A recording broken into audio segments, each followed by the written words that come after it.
Leadership, ethical, ये third part है। नेतृत्व, नैतिक, ये तीसरा पार्ट है। Ethical leadership is about inspiring, motivating and making the workers feel accountable for their work. आज 21वीं सदी में ये जो सुप्रीमो तानाशाह की जो राजनीति है ये चलने वाली नहीं है। आज जो है हमें ऐसी लीडरशिप चाहिए, ऐसा नेतृत्व चाहिए जो कि नैतिक हो, इथिकल हो, प्रामाणिक हो, ऑथेंटिक हो, ऐसा लीडरशिप चाहिए। तभी जो है हम भारत में जो है ये जो शैतानी ताकतें हैं और जो फांसीवादी ताकतें हैं, नाजीवादी ताकतें सत्ता में पहुंच गई हैं, तभी हम उनका मुकाबला कर सकते हैं। ये सुप्रीमो तानाशाह के बस का नहीं है। सुप्रीमो तानाशाह जो हैं ये मोदी जी से मुकाबला नहीं कर सकते हैं, मोदी जी से मुकाबला नहीं कर सकते हैं। तो नैतिक नेतृत्व कार्यकर्ताओं को प्रेरणा देता है, इंस्पायर करता है। दूसरा काम करता है नैतिक नेतृत्व मोटिवेटिंग, मतलब वो कार्यकर्ताओं को मोटिवेट करता है, यानी कार्य में लगाता है, कार्य करने के लिए उनको कार्य में लगाता है, इस तरह से प्रभावित करता है। And making the workers feel accountable, और कार्यकर्ताओं को जो है उनके कार्य के लिए जवाबदेह बनाता है। जाहिर है कि ये नैतिक नेतृत्व है तो ये लोकतांत्रिक होगा, और बिना लोकतांत्रिक के जो है कार्यकर्ताओं को काम नहीं मिलेगा ढंग से, और जब काम नहीं मिलेगा तो कार्यकर्ता जो है अकाउंटेबल कैसे होंगे, जवाबदेह कैसे होंगे। तो नैतिक नेतृत्व जो है प्रेरणादायी होता है, कार्य में लोगों के लगाने वाले होते हैं, एवं सभी कार्यकर्ताओं को उनके कार्य के लिए जवाबदेह बनाते हैं। ये है इथिकल लीडरशिप। नैतिक नेतृत्व ये काम करता है, 3 काम करता है। कार्यकर्ताओं को प्रेरणा देता है, उनको मोटिवेट करता है, यानी कार्य में लगाता है, और उनको अकाउंटेबल बनाता है, जवाबदेह बनाता है काम के प्रति। तो जाहिर है कि ये जो इथिकल लीडरशिप होती है, नैतिक नेतृत्व होता है, ये लोकतांत्रिक होता है।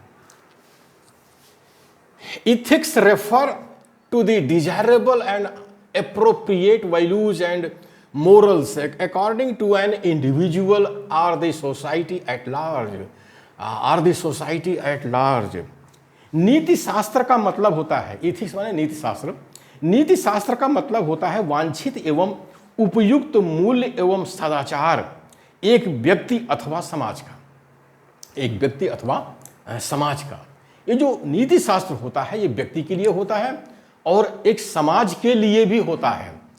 आज जैसे हम लोग कहते हैं कि भारत में शैतान नस्ल है, तो जाहिर है कि उनका नीति शास्त्र में कुछ बदमाशी है, वो ऊंच नीच फैलाते रहते हैं हमारे भारत देश में। तो उनका एक है नीति शास्त्र है जिसके अंतर्गत वो काम करते हैं। तो नीति शास्त्र व्यक्ति का भी होता है और समाज का भी होता है। तो नीति शास्त्र का मतलब होता है वांछित एवं उपयुक्त मूल्य एवं सदाचार एक व्यक्ति अथवा समाज का। आज हमारे मूल निवासी बहुजन में क्या है, हजारों साल की गुलामी के वजह से इस समाज में जो है इसका कोई नीति शास्त्र ही नहीं बन रहा है। मतलब ये जो हमारा मूल निवासी बहुजन है, हजारों साल की गुलामी की वजह से इसका जो सोच है नकारात्मक हो गई है, और इसका जो व्यवहार है वो तानाशाही का हो गया है। इसका जो और इसके अंदर जो है सुप्रीमो और तानाशाह पनपते हैं। ये हमारे मूल निवासी बहुजन का जो व्यक्तित्व है रोगी हो गया है। तो ये गुलामी की वजह से हुआ है। तो इसलिए आज सबसे ज़्यादा नीति शास्त्र पढ़ने की ज़रूरत है हमारे मूल निवासी बहुजन को। अगर वो कोई सामाजिक, सांस्कृतिक, धार्मिक और राजनीतिक कार्य करने चले हैं और एक संगठन बनाने चले हैं, तो उनको नीति शास्त्र सबसे ज़्यादा पढ़ना चाहिए। बिना नीति शास्त्र के उनके अंदर गुण नहीं, मूल्य नहीं पैदा होंगे और सदाचार नहीं पैदा होंगे, और बिना सदाचार के कोई संगठन बनेगा नहीं। इसीलिए हमारे राष्ट्रपिता ज्योतिराव फुले ने गुलाम की गिरी ग्रंथ की शुरुआत की है कि मनुष्य जिस दिन गुलाम हो जाता है उसके आधे सद्गुण उसी दिन समाप्त हो जाते हैं। जब मूल निवासी बहुजनों का सद्गुण हजारों साल से गुलामी की वजह से समाप्त हो चुका है, तो उनका संगठन कैसे बनेगा? जाहिर है नहीं बनेगा। तो इसी वजह से जो है सुप्रीमो तानाशाह नेतृत्व पैदा हो रहा है मूल निवासी बहुजन में, और उसकी वजह से जो है गली मोहल्ले का संगठन तो बन जाता है, लेकिन कोई देशव्यापी संगठन नहीं बन रहा है, जबकि मूल निवासी बहुजन की समस्या देशव्यापी है। तो संगठन भी देशव्यापी होना चाहिए, और जो नेतृत्व है उसको नैतिक होना चाहिए। बिना नैतिकता के हम देशव्यापी संगठन, हम मूल निवासी बहुजन नहीं बना सकते। By establishing norms for ethical behavior and clarity, empowering workers to help enforce it, leaders can affect thousands of other people.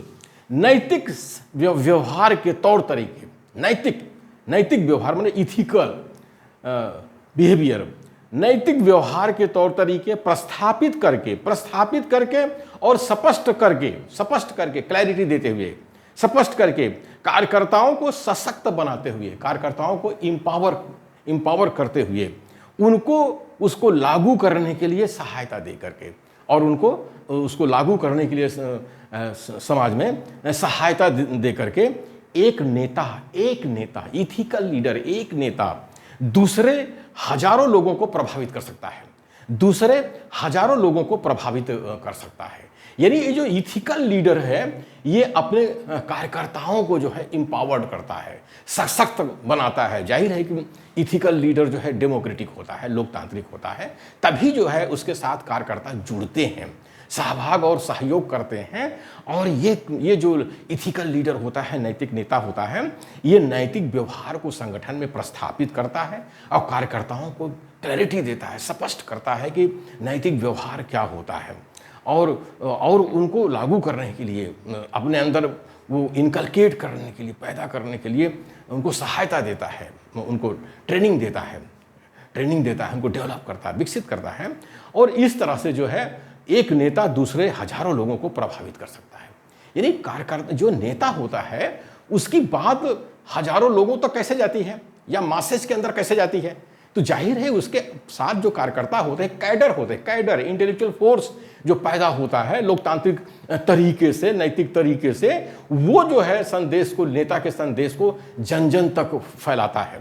यही इस तरह का नेतृत्व हमारे मूल निवासी बहुजन में नहीं है। इसीलिए हमारे मूल निवासी बहुजनों का संगठन देशव्यापी नहीं बन रहा है। हाँ, गली मोहल्ले का बन जाता है, लोग उसी से खुश हैं, गली मोहल्ले के संगठन से बहुजनों का, मूल निवासी बहुजनों की समस्या का अंत नहीं होगा।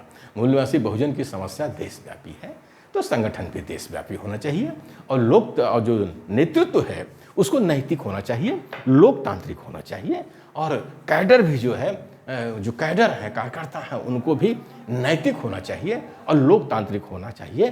तभी जो है हम लोग देशव्यापी संगठन बना सकते हैं। अन्यथा गली मोहल्ले का संगठन बना के ऐसे बैठे रहेंगे, उससे हमारी समस्या का हल नहीं होने वाला है।